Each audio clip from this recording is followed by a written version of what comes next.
مرحبا بكم ليكيب. اليوم راح نحكيو على اللغة في ألمانيا، ولا نقولوا هل تستطيع العمل والدراسة باللغة الإنجليزية في ألمانيا فقط؟ نعم، تستطيع الدراسة والعمل في ألمانيا، ولكن كاين شروط. الشرط الأول بالنسبة لي أنا هو المدينة.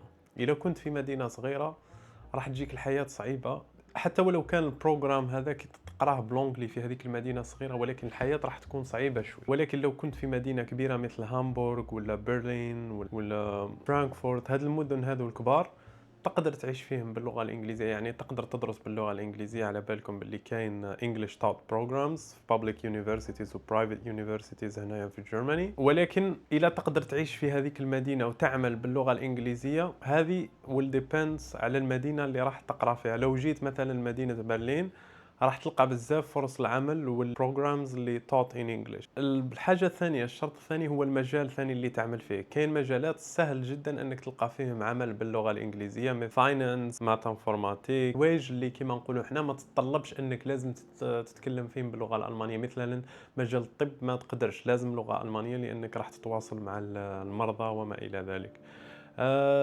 دونك الحاجة الأولى اللي قلنا عليها هي المدينة. الحاجة الثانية هي المجال اللي راك تعمل فيه، والحاجة الثالثة اللي لازم ثاني ديرها في حسابك هي الرغبة تاعك في التجنس والانتجريشن. معناها لو كنت انت انسان حاب تجي لألمانيا ودير الانتجريشن تاعك وحاب تجيب الإقامة الدائمة وما إلى ذلك، يعني حتى لو كان تقدر تخدم بلا اللغة الألمانية وتقدر تقرأ بلا اللغة الألمانية، يعني نعرف أنا ناس بزاف منهم أنا جيت لألمانيا بلا لغة ألمانية ومن بعد تعلمت الألمانية وأنا في ألمانيا. دير حسابك باللي راح تتعلم الألمانية، راح تتعلم معناها you're not gonna bypass language because لازمك تتعلمها باش تجيب الإقامة الدائمة تاعك، ولازم تتعلمها باش تجيب الجنسية تاعك إذا كنت حاب تتجنس. دونك هذه هي الأمور اللي حبيت نحكي عليها في هذا الفيديو. الحاجة الرابعة هي بالطبع أنه الناس اللي تتكلم اللغة الألمانية راح يكون عندهم more chances، يعني راح تكون عندهم فرص شغل أكثر من الناس اللي تتكلم اللغة الإنجليزية فقط. لو كنت أنت إنسان تتقن اللغة الألمانية وتتقن اللغة الإنجليزية، يعني فرص العمل تاعك راح تزيد على إنسان اللي يتقن اللغة الإنجليزية فقط. هذا راح يخلي عندك competitive advantage في الجوب ماركت، باش كيما نقولوا حنا باش تلقى خدمة أسرع من الناس اللي تتقن لغة واحدة ولا وهي الإنجليزية فقط.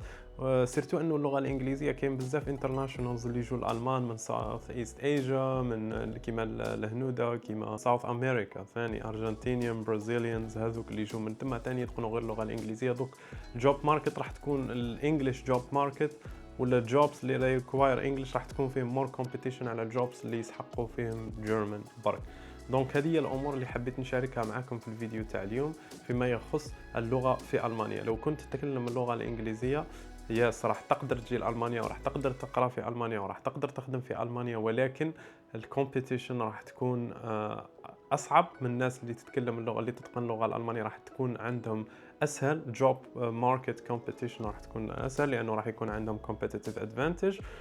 والحاجه الدوزيام اللي حبيت نقولها لكم ثاني، اللغه راح تسهل عليك الانتجريشن. راح اذا كانت عندك بلو كارد تقدر في عامين تجيب الاقامه الدائمه تكون عندك مستوى بي 1 برك في الجيرمان. واذا كنت حاب دير تجنيس ثاني بي 1 يو نيد بي 1 بعد 5 سنين باش تجيب الجنسيه تاعك.